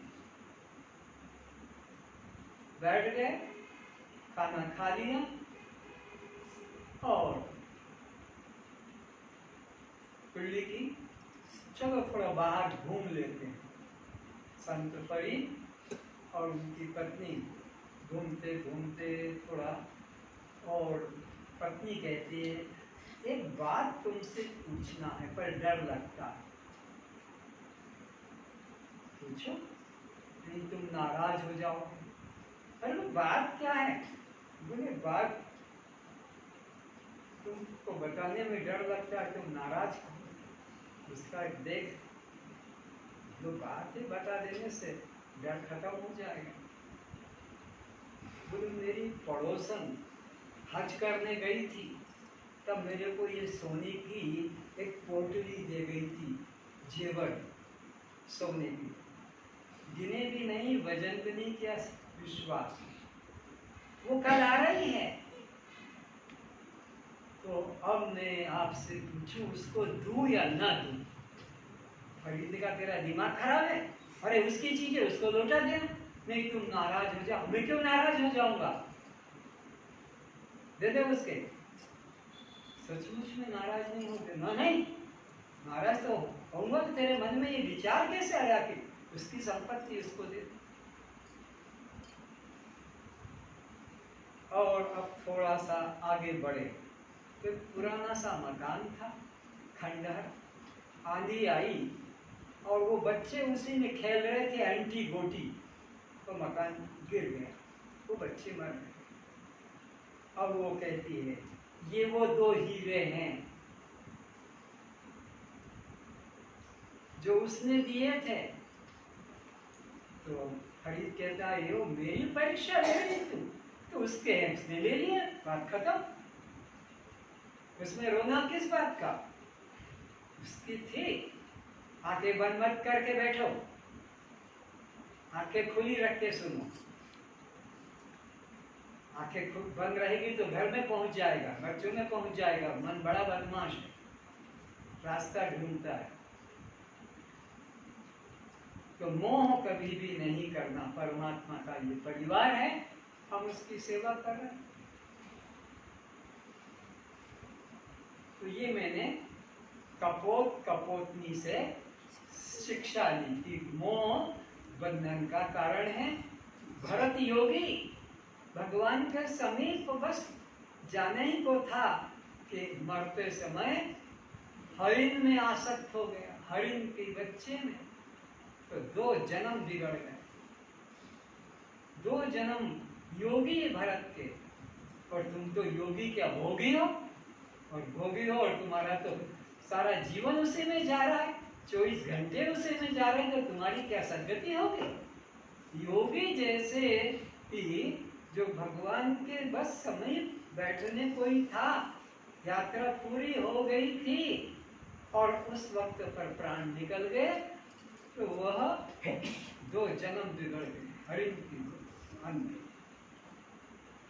अब तुम्हारा तो 24 घंटे उसी के चिंतन में जा रहा है, तुम्हारे परिवार, धन, संपत्ति, पद, प्रतिष्ठा इसी में। तो तुम्हारे को अंत में राम कहाँ से आएगा? जिसने जीवन में राम को अपनाया है तो उसको मरते समय राम की याद आएगी। जीवन भर काम काम काम में व्यतीत किया है तो मरते समय राम अचानक आ जाएगा? इतना फालतू बैठा है। जीवन भर में काम का चिंतन किया तो काम नहीं आएगा। अभी तो का अंत मति गति, आखिरी में जैसी मति होती है जीव की, उसको उसी प्रकार की गति होती है। तो आखिरी गति सुधारने के लिए आज से ही अपनी मति को सुधारो, अभी से अपनी मति को यानी अपने मन को सुधारो, इन्हें परमात्मा में लगाओ तो लगेगा। और जिसने जीवन भर परमात्मा में मन नहीं जोड़ा तो बुढ़ापे में अचानक आ जाएगा। तो आगे कहते हैं कि 9वां गुरु मेरा अजगर है। अजगर करे न चाकरी, पंछी करे न काम, दास मलुक यूं कह गए सबके दाता राम। 1 दिन 2 दिन 7 दिन भी खाने को न मिले, अजगर वहीं का वहीं बैठा रहता है, कहीं सर्प की तरह चंचलता से दौड़ भाग कर अपना आहार नहीं ढूंढता। तो अजगर की मैंने धैर्यता देखी, अपने भाग्य पर बैठा है। अरे मुर्दे को हरि देत है, मुर्दे को हरि देत है। मुर्दा यानी जिसके प्राण निकल गए उसको भी भगवान देता है। क्या क्या देता है मुर्दे को? क्या चाहिए? कपड़ा, लकड़ी, आग। मुर्दे को हरि देता है कपड़ा, लकड़ी, आग।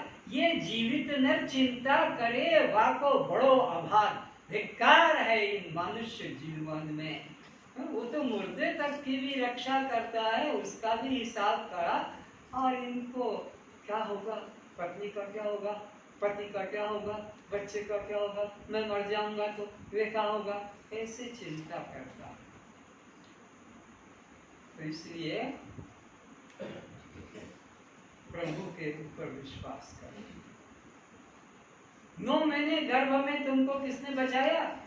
किसने पिलाया? किसने खिलाया? किसने तुम्हारा जीवन चलाया? 9 महीने अभी 9 मिनट भी बाहर रख कर देख लो अपने को, न हवा हो, न प्रकाश हो, न हाथ पैर फैलाने की जगह हो, न पीने को पानी हो, न खाने को, ऐसी जगह में तुम्हें 9 मिनट भी रखा जाए तो नहीं रह सकते। 9, वहां तो 9 महीने रहे थे गर्भ में।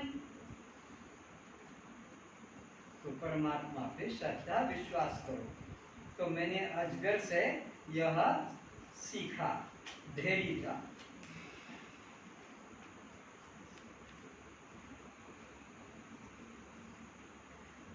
दसवां गुरु, मैंने सागर को बनाया। सारे पृथ्वी की नदियों को, गंदी से गंदी नदियों को अपने में धारण कर देता है। किसी से नफरत, जुड़ाव नहीं कि तुमको नहीं मिलाऊंगा, तुमको अपने में नहीं जुड़, जो आया अपने में मिला लेता है।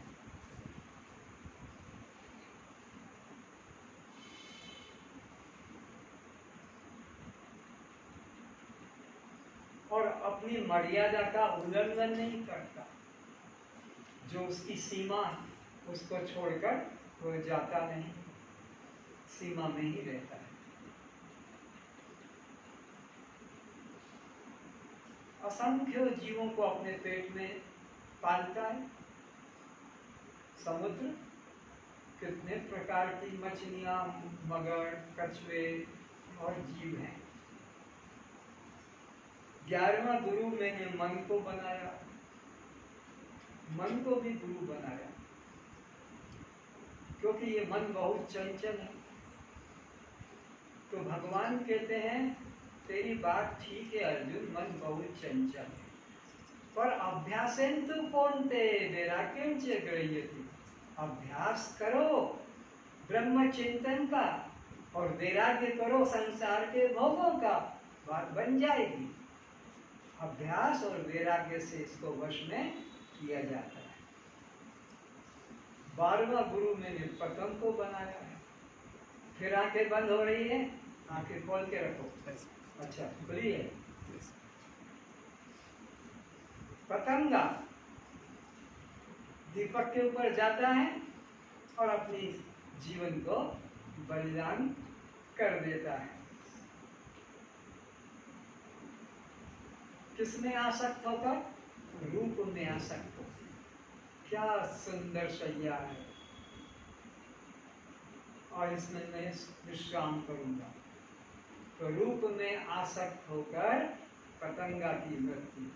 तो मैंने यही शिक्षा ली कि मुझे भी किसी भी रूप में, दृश्य में आसक्त नहीं होना चाहिए। अब कहते हैं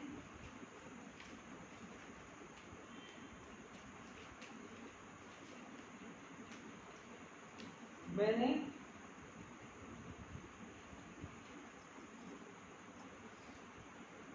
भ्रमर को गुरु बनाया।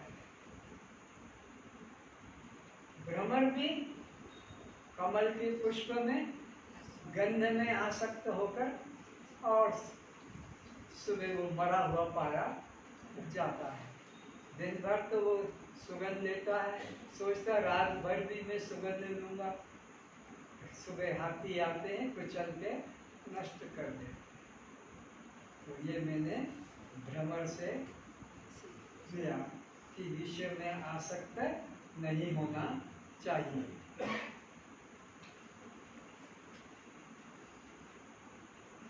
तेरहवां गुरु, मैंने मधुमक्खी को बनाया। दिन भर एक एक पुष्प के अंदर से रस खींचती है, कितनी सी उसकी चोंच मुख, और जाकर मधुमक्खी के छत्ते में जमा करती कि बाद में खाऊंगी, बाद में खाऊं, संग्रह करूं, बाद में खाऊंगी। और वो खा नहीं पाती है, और दुष्ट आदमी उसके छत्ते में आग लगाकर उन्हें उड़ा देता है, और वो उसको खाकर आनंद लेता है। मेहनत वो करती है, पर लोभ वृत्ति के कारण वो उसका लाभ नहीं ले पाती।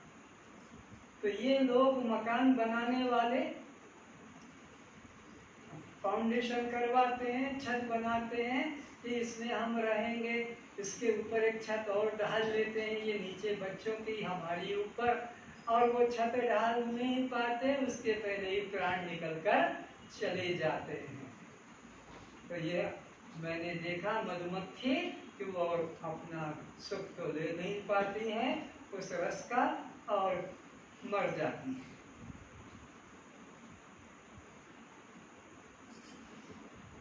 चौदहवां गुरु मैंने हाथी को बनाया। हाथी को विषयाशक्ति ज्यादा है, तो उसे एक गड्ढे में गिराया जाता है और उसको जिंदे को मारकर उसके हाड़ को बिक्री करके लाखों करोड़ों रुपया कमाया जाता है विषयाशक्ति के कारण।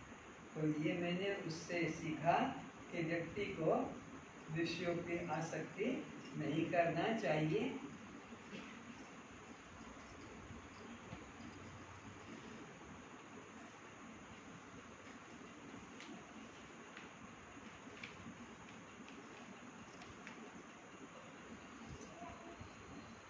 संगीत में आसक्ति करके हरिण मौत को पाता है, तो बजाते हैं उसके आगे बांसुरी, वो और पास में चला जाता है और पीछे से एक व्यक्ति तीर मारता है और वो मर जाता है संगीत में। तो मैंने उससे भी ये शिक्षा ली कि व्यक्ति को राग रागनियों में आसक्त नहीं होना चाहिए। उसकी राग बढ़िया है, उसकी रागनी बढ़िया है, वो बहुत अच्छा भजन गाता है, उसका गला तो बड़ा सुंदर सुरीला है, बस उसके दीवाने हम हो जाते हैं। फिर कौन हमसे कहे कि गाना सुनाओ, हम सुनाने लग जाते हैं। तो ये आसक्ति भी नहीं करना चाहिए। फिर मैंने 16वां गुरु मछली को बनाया। उसकी भी वही जिह्वा आसक्ति के कारण वह उस पकड़ने वाले के कांटे में फंस जाती है और मृत्यु को पाती है। तो व्यक्तियों को भी विषयों में आसक्त नहीं होना चाहिए कि मेरे को तो मछली चाहिए, मुर्गी चाहिए, अंडा चाहिए, तो मुझे तो ये खाना है, मुझे तो ये खाना है। तो ऐसे नहीं, बस जीवन निर्वाह के लिए सात्विक आहार को ग्रहण करना चाहिए। ना अपना अंडा खाएं, ना बच्चों को अंडा मछली मांस खिलाएं।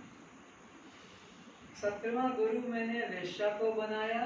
पिंगला नाम की वेश्या जो दिन भर अपने को सजाकर घर के बाहर बैठी रहती है, लोगों को बुलाती रहती है, आओ आओ, क्योंकि वेश्या का तो काम यही है अपने शरीर का संभोग का सुख लेना और पैसा।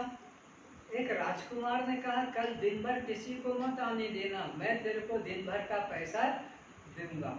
वो सोच के बैठी रही, सुबह से लेकर रात्रि के 11 बज गए, वो नहीं आया राजकुमार किसी कारण से। उससे गुस्सा आया और अपने श्रृंगार को तोड़ फोड़ के फेंका। इससे तुम्हें भगवान का ध्यान चिंतन करते तो मेरा कल्याण हो जाता। इस राजकुमार का इन लोगों के साथ ये मैं कुकर्म करके पैसा कमाती हूँ, अब मैं ये नहीं करूँगी। तो ये उस पिंगला नाम की वेश्या से मुझे वैराग्य की शिक्षा प्राप्त हुई। देखा ना, ये पापी लोग बैठे हैं यहाँ पर। मैंने पहले ही बोला था कि मोबाइल फोन स्विच ऑफ करना, तब नहीं सुना था।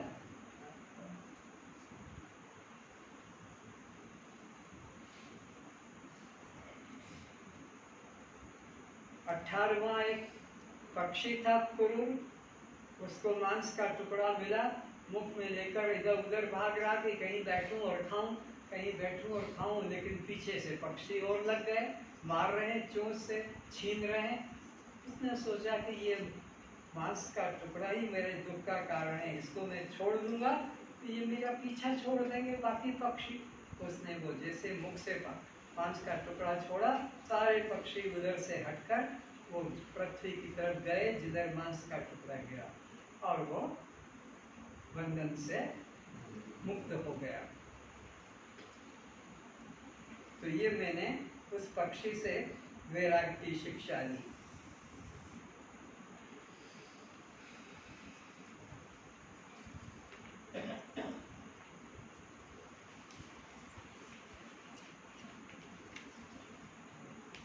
उन्नीसवां बालक मेरा गुरु बालक को बस दूध पिला दो, बस सो जाता है, फिर कुछ भी हो उससे कोई चिंता नहीं रहती है।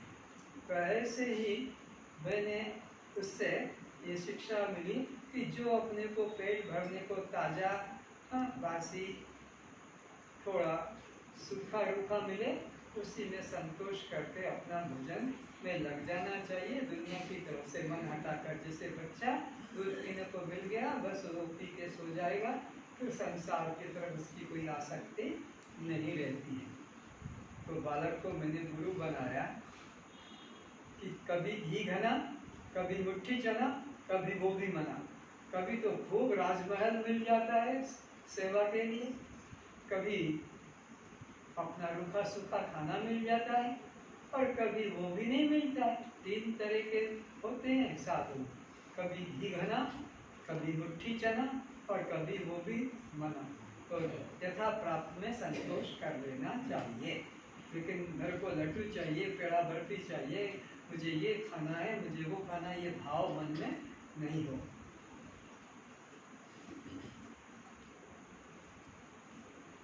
अब कुमारी कन्या को मैंने गुरु बनाया, उसके घर पर जाकर कहा भिक्षाम देहि। उसके घर में माँ बाप नहीं थे, वो खेती पे गए थे, तो कहा बैठो महाराज, अभी मैं आपके लिए खाना लेके आती हूँ। वो महाराज को आसन दे दिया, वो बैठ गई और अंदर गई तो देखा कि चावल नहीं। तो अब चावल को तैयार करने के लिए ढेकी में धान डाला, तो धान डाला तो उसकी आवाज हो रही थी चूड़ियों की, खन खन। सोचा कि वो सन्यासी चला जाएगा, इस घर में तो खाने को नहीं है, ये क्या मुझे देगी। तो उसने अपनी चूड़ियों को उतार उतार कर रखना अलग किया, क्योंकि महिलाओं को चूड़ी पहनने का बहुत शौक होता है। चूड़ियाँ जितनी ज़्यादा मिले उतने ही ये लोग संग्रह करते हैं। फिर जब 2-2 चूड़ियाँ रह गई तो भी आवाज आने लगी, तो एक एक चूड़ी रखी। अब आवाज नहीं आई, भोजन बनाकर उसको खिलाया। वो सन्यासी ने उस कुमारी कन्या से ये शिक्षा ली कि एक में ही आनंद है, 2 में आनंद, जहाँ द्वंद्व है वहाँ झगड़ा है। तो महिलाएं जो मेरे क्लास में बैठती है उनको मैंने शिक्षा दी है कि एक एक चूड़ी पहनो एक एक हाथ में, लेकिन 5-5, 7-7 चूड़ियाँ पहन रही है।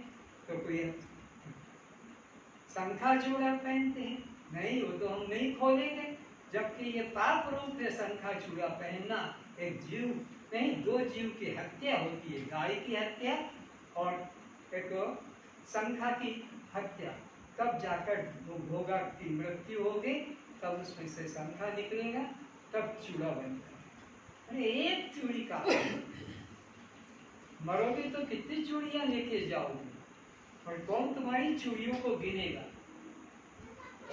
कौन तुम्हारी लंबी चोटी को देखकर तुम्हारे पर प्रसन्न हो जाएगा।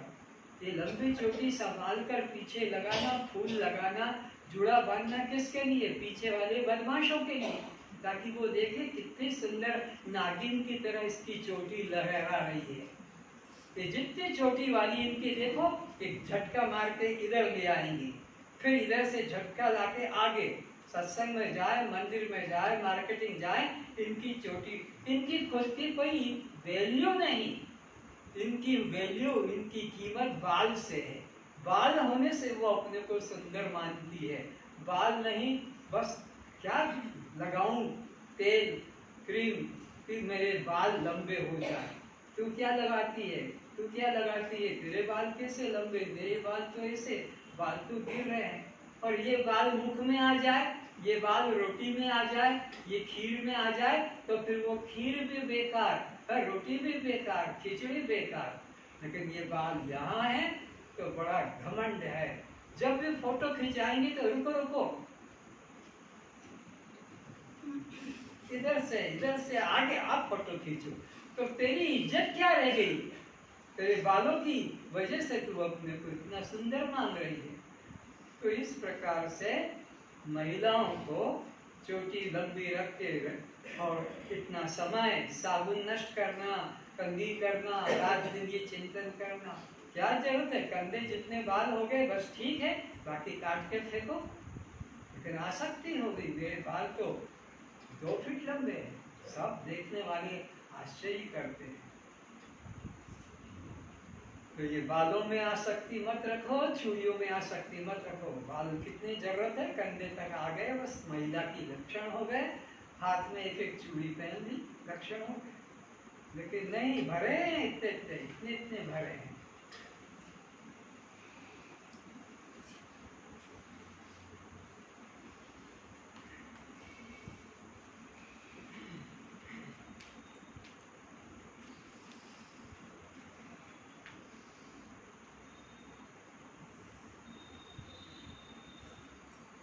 इसलिए एकांत में ही सुख है, द्वैत में भजन साधन नहीं होगा।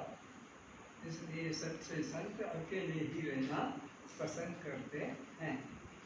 21वां गुरु सर्प है, वो अपना मकान नहीं बनाता है, दूसरे के मकान में जीवन निर्वाह कर लेता है। इसलिए सच्चे संत अपना आश्रम, अपना कुटिया, अपना मकान नहीं बनाते हैं, दूसरे के बने बनाए में अपना जीवन निर्वाह कर लेते हैं।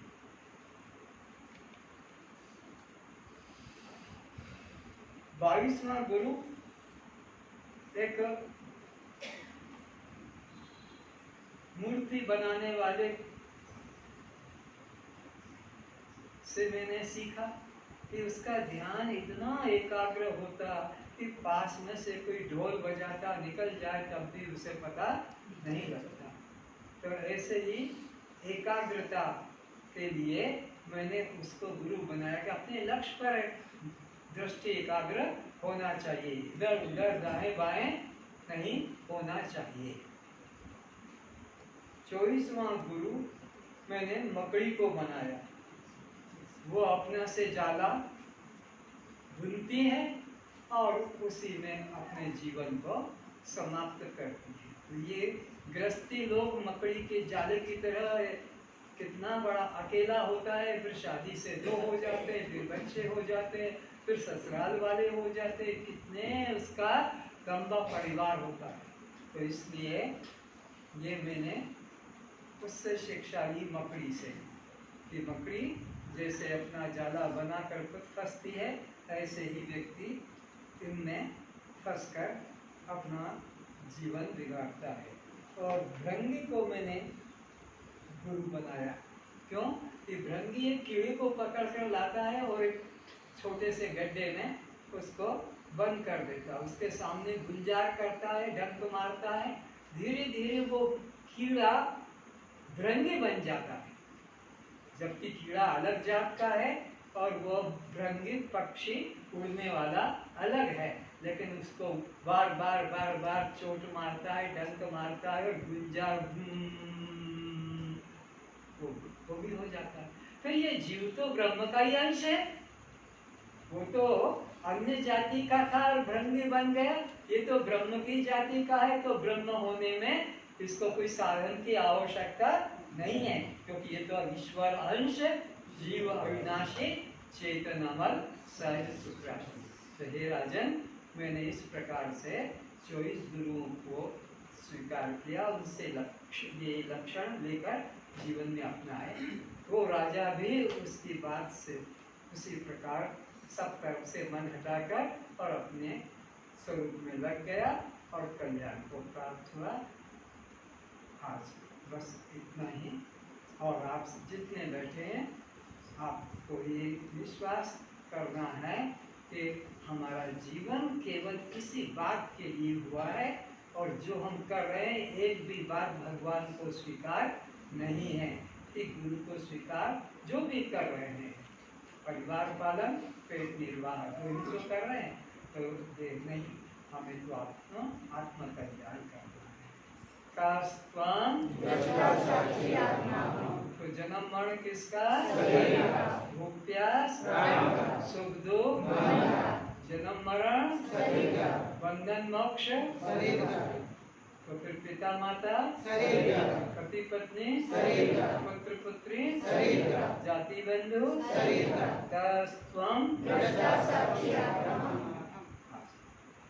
मेरे द्वारा जो कुछ भी आपको बुरा लगा हो क्षमा चाहता हूँ। आपके कल्याण की जो बात थी शास्त्र के अनुसार बता दी है, स्वीकारेंगे, आपका कल्याण है।